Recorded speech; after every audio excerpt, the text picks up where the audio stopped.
మానసిక కారణాల వల్ల హార్ట్ అటాక్స్ రావచ్చా అనేటటువంటి చాలామందికి ఉన్నటువంటి మనసులో ఉన్నటువంటి క్వశ్చన్.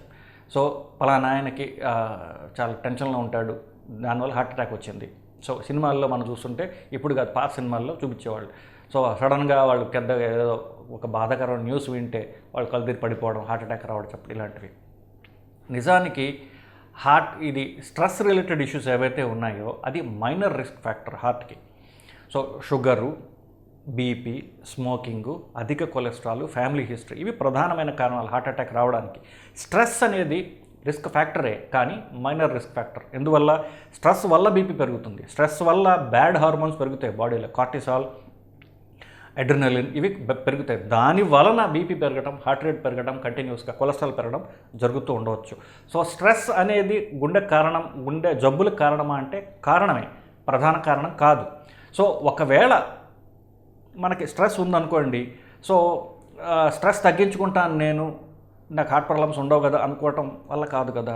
స్ట్రెస్ లేకుండా జీవితం గడవదు basically. You can never run away from stress, because stress అనేది మన మైండ్ కదా. You can never run away from your mind. So మీరు ఎక్కడ పోతే స్ట్రెస్ మిమ్మల్ని వెంటాడుతూనే ఉంటుంది. స్ట్రెస్ నుంచి పారిపోవడం వల్ల కాదు. తనకు స్ట్రెస్ లేకుండా ఉండాలంటే ఇంట్లో కూర్చోవాలి, అంతకంటే వేరే మార్గం లేదు. సో మామూలుగా యాక్టివ్గా ఉండే మనుషులకి స్ట్రెస్ నుంచి తగ్గించుకోవడం కంటే స్ట్రెస్ ఎట్లా హ్యాండిల్ చేయాలో మీరు తెలుసుకోవాలి. సో మీ స్ట్రెస్ రిలేటెడ్ ప్రాబ్లమ్స్ నుంచి మీరు ఎలాగ దాన్ని మనం అధిగమించాలో నేర్చుకున్నట్లయితే యూ బికమ్ మోర్ ఎఫిషియంట్. మిమ్మల్ని మీరు ఇంకా బెటర్ మనిషిగా మీరు తీర్చిదిద్దుకోగలరు. మీరు స్ట్రెస్ బాగా హ్యాండిల్ చేస్తున్నారనుకోండి, మీ పై ఉద్యోగులు ఎవరైతే ఉన్నారో, ఇతను బాగా పనిచేస్తున్నాడు, ఈవిడ బాగా పనిచేస్తుందని మీకు ప్రమోషన్ ఇస్తారు. స్ట్రెస్ పెరుగుతుంది, ఇంకా స్ట్రెస్ పెరుగుతుంది, దాంతో బాధ్యత పెరుగుతుంది, మీకు వచ్చే జీతం పెరుగుతుంది. సో మీకు ఎఫిషియన్సీలో భాగంగా స్ట్రెస్ హ్యాండ్లింగ్ నేర్చుకోవాలి. సో ఇంకా స్ట్రెస్ తీసుకోవటం ఎట్లా అనేది తెలుసుకుంటే అప్పుడు మీ జీవితం మీరు ఇంకా పురోగతి సాధిస్తారు. తప్ప స్ట్రెస్ నుంచి పారిపోతే మీకు స్ట్రెస్ వెంటాడుతూనే ఉంటుంది, మిమ్మల్ని మీరు బెటర్ మనిషిగా మీరు తీర్చిదిద్దుకోలేరు. ఇన్ఫ్యాక్ట్ స్ట్రెస్ జీవితంలో అవసరం. స్ట్రెస్ ఉంటే మళ్ళీ మనం ఇంకా బెటర్గా ఎలా చేయాలి, ఇదే పని ఇంకా బెటర్గా ఎలా చేయాలి, ఇంకా రోజులో ఎక్కువ పని ఎలా చేయగలను అనేటటువంటి దానిలో మీరు ఆలోచిస్తారు, కొత్త విధానాలు కనుక్కుంటారు. మీకు your self A better person. కొంతవరకు స్ట్రెస్ అవసరం. ఆ స్ట్రెస్ నుంచి మనం ఎలా హ్యాండిల్ చేస్తామనేది తెలుసుకోవటమే ఆర్ట్ ఆఫ్ లివింగ్. మిమ్మల్ని మీరు ఎలాగా మీ జీవితాన్ని ఎఫిషియెంట్గా బతకగలరనడానికి ఇది మాత్రం మీకు హెల్ప్ చేస్తుంది. బేసికలీ స్ట్రెస్ వల్ల హార్ట్ అటాక్స్ వస్తాయా అంటే రావచ్చు. Stress minor risk factor, depression కూడా మైనర్ రిస్క్ ఫ్యాక్టర్. ఈ రెండు హార్ట్ అటాక్స్ని కాల్ చేయడానికి అవకాశం ఉన్నది ఒకటి. రెండవది తీవ్రమైనటువంటి బాధ. సో ఎవరికైనా సడన్గా తీవ్రమైనటువంటి షాకింగ్ బాధ న్యూస్ తెలిసిందనుకోండి, వాళ్ళకి గుండె సడన్గా ఫెయిల్ అయ్యే అవకాశం ఉంటుంది. దీన్ని టాకాట్సుబో కార్డియోమయోపతి అంటారు. టాకాట్సుబో అనేది ఒక జపనీస్ పేరు. అక్కడ వాళ్ళు డిస్క్రైబ్ చేశారు ఫస్ట్ దీన్ని. సో మీరు కొన్ని న్యూస్ ఐటమ్స్ చూసిన కొన్ని ఏళ్ళ ఎగ్జాంపుల్ చెప్పనవసరంలే. సో ఒక విజయవాడలో ఒక ఆయనకి వాళ్ళ కూతుర్ని ఎవరో కిడ్నాప్ చేసి అమ్మాయిని చంపేయడం జరిగింది, చిన్నపిల్ల. సో అది తెలియంగానే ఆయనకి నిజంగా హార్ట్ ఫెయిల్ అయింది ఆయనకి. సో ఇది ఏదో సినిమాల్లో చూపినట్టుగా కాకుండా నిజంగానే హార్ట్ ఫెయిల్ అయింది అని హాస్పిటల్ అడ్మిట్ చేశారు. వాళ్ళు ఈకో స్కాన్ చేసి చూడగా హార్ట్ వీక్గా ఉందని చెప్పారు. యూజువల్లీ వీళ్ళు బతుకుతారు, ఒక్కొక్కసారి హార్ట్ ఫెయిల్యూర్ సివియారిటీ బట్టి ఒక్కొక్కసారి వాళ్ళ ప్రాణం పోయే అవకాశం కూడా ఉంటుంది. So sudden sad news, sudden shocking తీవ్రమైనటువంటి బాధాకరమైన న్యూస్ వల్ల హార్ట్ ఫెయిల్ కావచ్చు. సో ఒకటి స్ట్రెస్ అనుకున్నాం, రెండవది డిప్రెషన్ అనుకున్నాం. ఈ రెండింటి వల్ల హార్ట్ ప్రాబ్లమ్స్ రావచ్చు. కానీ నేను చెప్పినట్లుగా స్ట్రెస్ లేకుండా, కొంచెం డిప్రెషన్ లేకుండా ఏ మనిషి ఉండజాలడు. ఇది ప్రతి మనిషికి ఉండేటటువంటి డైలీ ప్రాబ్లమ్స్ ఇవి. వాటిని ఎలా అధిగమించాలో మన సిట్యువేషన్స్ బట్టి మనం నేర్చుకునేటటువంటి స్కిల్. ఇది ఒకసారి నేర్చుకునేది కాదు, జీవితాంతం you become better at it. So దాని నుంచి పారిపోకుండా మనం దాన్ని డైలీ ఫేస్ చేస్తూ ఈ స్ట్రెస్ నుంచి, ఈ డిప్రెషన్ నుంచి మనం ఎలా బెటర్గా అవ్వగలము అనేటువంటి నిరంతర జీవన పోరాటం. సో ఇది రోజు జరిగేదే, దాన్ని ఫేస్ చేయాలి, దాని నుంచి పారిపోవటం అనేది కాదు. సో నిరంతరము మీ స్ట్రగుల్స్ని మీరు ఫేస్ చేయండి. ఫేస్ చేసిన కొద్దికి మీకు తెలుస్తుంది, ఓహో దాని సబ్డివిజన్స్ తెలుస్తాయి, దాని రూపం తెలుస్తుంది, దాన్ని అధిగమించేటటువంటి సొల్యూషన్ మీరు వెతుక్కోవచ్చు. సో ఇదండి సో స్ట్రెస్ హార్ట్కి దానికి సైకలాజికల్ ఎఫెక్ట్స్ గురించి మనం తెలుసుకుందామండి. Thank you. షుగర్ జబ్బు ఉన్న వాళ్ళలో చాలా మందిలో హార్ట్ అటాక్స్ రావడం మనం చూస్తూ ఉంటాం.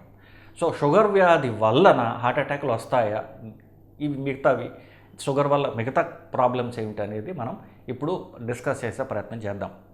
సో షుగర్ అనేది రక్తంలో బేసికలీ షుగర్ ఎక్కువ ఉండడాన్ని షుగర్ జబ్బు అంటారు బేసికలీ.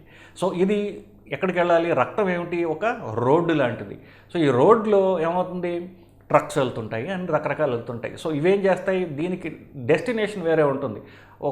ఒక ట్రక్ ఉందనుకోండి, అదే రోడ్లో రకరకాల డెస్టినేషన్స్కి పోవచ్చు.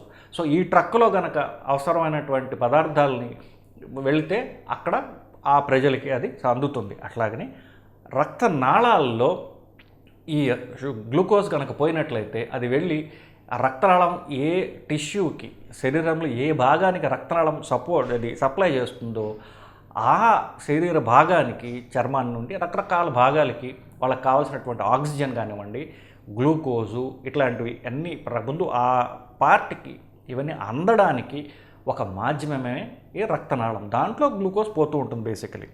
సో షుగర్ ఎక్కువ ఉన్న వాళ్ళకి ఏంటంటే అది ఆ రక్తంలోనే ఉండిపోతుంది, ఆ శరీరంలోంటి ఆ భాగాలకి అందదు అది. సో ఈ రక్తనాళంలో షుగర్ ఎక్కువగా ఉండటాన్ని షుగర్ జబ్బు అంటారు. సో ఆ ఆర్గన్స్ ఏవైతే ఉన్నాయో వాటికి షుగర్ అందట్లేదు వాళ్ళకి. దానికి కారణాలు చాలా ఉండొచ్చు. మనం ముఖ్యంగా షుగర్ వ్యాధి గురించి మాట్లాడడం. సో అప్పుడు మనం షుగర్ ట్యాబ్లెట్ ఇవ్వడం ద్వారా కానివ్వండి, ఇన్సులిన్ ఇవ్వడం ద్వారా కానివ్వండి, ఈ రక్తంలో ఉన్నటువంటి షుగరు శరీర భాగాలకి మళ్ళీ అందడం జరుగుతుంది. అప్పుడు ఇక్కడ రక్తం షుగర్ తగ్గుతుంది, శరీర భాగాలకు అందుతుంది, అవి మళ్ళీ తన పని దాన్ని చేసుకోవడానికి హెల్ప్ చేస్తుంది బేసికలీ. సో ఈ షుగరు రక్తంలో ఎక్కువ ఉన్నప్పుడు ఏం చేస్తుంది, షుగర్ ఊరికే కూర్చోదు, అదేం చేస్తుంది, కొంత సేపు చూస్తుంది అనమాట. సో శరీర అవయవాలు దీన్ని ఉపయోగించుకోవట్లేదంటే ఏం చేస్తుంది, అది రక్తం నాళంలోనే అది షుగర్ వల్ల కొలెస్ట్రాల్ కింద మారుతుంది. ఎందుకు, శరీరం అనుకుంటుంది ఇప్పుడు ఇంత షుగర్ ఎక్కువ ఉంది కదా, ట్రాఫిక్ జామ్ అయిపోతూ ఉంది రక్తనాళంలో.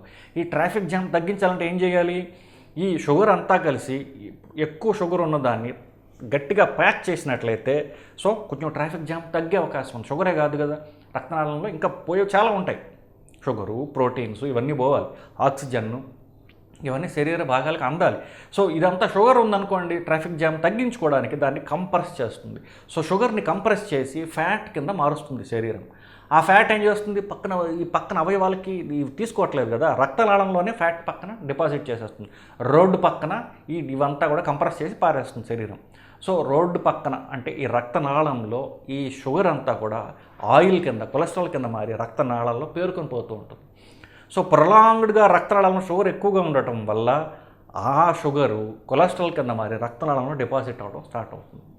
సో ఇది పెరిగి పెరిగి పెరిగి ఒక లెవెల్కి ఎక్కడికి వస్తుందంటే ఈ ట్రాఫిక్ జామ్ ఇదే క్రియేట్ చేయడం స్టార్ట్ అవుతుంది. దీనికి పెరిగి పెరిగి పెరిగి ఈ ట్రాఫిక్ని ఇదే బ్లాక్ చేయడం స్టార్ట్ చేస్తుంది. అప్పుడు రక్తస్రావం అందక ఆర్గాన్ ఏదైతే ఉందో దాని డిస్ఫంక్షన్ స్టార్ట్ అవుతుంది. సో షుగర్ ఎక్కువగా ఉండటం వలన ఈ బ్లాక్స్ అనేది సంభవిస్తాయి. సో హార్ట్ అటాక్ రావడానికి ఒక ప్రధానమైనటువంటి కారణం ఏంటంటే షుగర్ ఎక్కువగా ఉండటం అనుకున్నాం. సో ఈ గ్లూకోజ్ కొలెస్ట్రాల్ కింద మారి కొలెస్ట్రాల్ రక్తనాళంలో పేరుకొని పోయి దాన్ని ఈ రక్త ప్రసారాన్ని అదే ఆపేస్తుంది అన్నమాట. సో దీనికి ఎంత కథ ఉందో చూడండి. షుగర్ ఎక్కువగా ఉంది, షుగర్ శరీరం వాడుకోలేకపోతుంది, అప్పుడు షుగర్ కొలెస్ట్రాల్ కింద మారి దాన్ని బ్లాక్ చేయాలనుకోండి ఎన్ని ఏళ్ళు పడుతుంది, చాలా ఏళ్ళు పడుతుంది కదా. మెల్లగా కొలెస్ట్రాల్ పెరిగి పెరిగి పెరిగి పెరిగి రక్తాన్ని బ్లాక్ చేసే స్టేజ్కి రావడం. సో షుగర్ వల్ల హార్ట్ అటాక్ వచ్చిందంటే కనీసం 10 ఏళ్ళు వీళ్ళు షుగర్ని కనీసం బెటర్ కంట్రోల్ చేసుకోలేదు అని మనకి అర్థమవుతుంది. ఇది ఒక రోజులో జరిగే పని కాదు కదా. సో ఇది షుగర్ వల్ల హార్ట్ అటాక్స్ రావడానికి ఇది కామనెస్ట్ కాజ్ అనమాట. సో హార్ట్ అటాక్స్ రావడానికి కొన్ని మేజర్ రిస్క్ ఫ్యాక్టర్స్ ఉంటాయి, దానిలో షుగర్ ఒక్కటే. సో ఈ కొలెస్ట్రాల్ పెరగడానికి కొలెస్ట్రాల్ ఎక్కువ ఉండొచ్చు కొంతమందికి జెనెటిక్గా. చూడండి, ఒకే ఫ్యామిలీలో హార్ట్ అటాక్స్ ఎక్కువ రావడం జరుగుతుంటుంది. వాళ్ళకి ఏంటంటే కొలెస్ట్రాల్ మెటబాలిజంలో ప్రాబ్లం ఉండటం వల్ల రక్తంలో కొలెస్ట్రాల్ ఎక్కువ ఉంటుంది. ఈ షుగర్ కొలెస్ట్రాల్ కింద కన్వర్ట్ అవసరం లేదు, కొలెస్ట్రాల్ వాళ్ళకి ఆయిల్ ఎక్కువ ఉంటుంది శరీరంలో. సో వాళ్ళకి ఆటోమేటిక్గా బ్లాక్స్ వచ్చేస్తాయి. సో షుగర్ ఎక్కువ ఉండటం, కొలెస్ట్రాల్ అధికంగా ఉండటం, లేదా సిగరెట్ స్మోకింగ్ వల్ల రక్తం గడ్డగట్టే తత్వం ఉండడం. సో సిగరెట్ స్మోకింగ్ ఒకటి. సో ఇట్లాంటివి ప్రధానమైనటువంటి మేజర్ రిస్క్ ఫ్యాక్టర్స్ అంటాం. Sugar, BP, family history of heart attacks.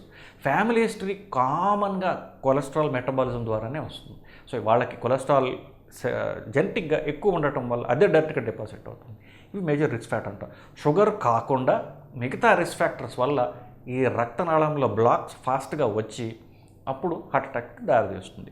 So ఇదండి. సో హార్ట్లో బ్లాక్ రావడానికి ఏ కారణాలు, షుగర్ వల్ల ఎందుకు, బీపీ వల్ల ఏమిటి, కొలెస్ట్రాల్ వల్ల ఏమిటి, ఇట్లాంటి కారణాలు అన్నమాట.